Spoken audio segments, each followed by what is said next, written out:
Are you frustrated with some of your clients? You've done everything that you can. They made great progress at the beginning, and yet now they've kind of plateaued off, and you're really not sure what more you can do for them.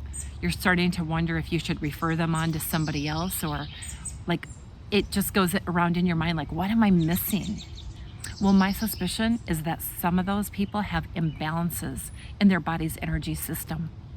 Based on the Chinese model, they say that all physical symptoms actually begin in the energy system first before symptoms show up in the body.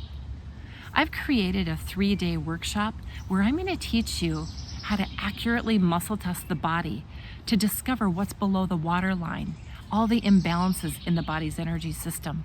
I'm going to teach you how to work with neurovascular holding points, which have connections with their emotions, the lymphatic system, meridian tracing. I'm going to teach you how to work with Tibetan 8 energy.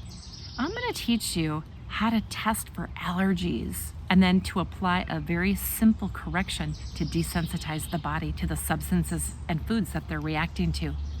I'm going to teach you many different things that you can actually apply to yourself. You're going to learn how to self-muscle test. And once you know how to muscle test accurately, this is a skill you're going to take with you for the rest of your life. This is called Specialized Kinesiology Master Series Level 1. And if you want to learn how to work smarter instead of harder, save your hands, go to northeasthealing.com and you'll get all the information there. I'm Terri Kaus. Be healthy, be well, and be balanced.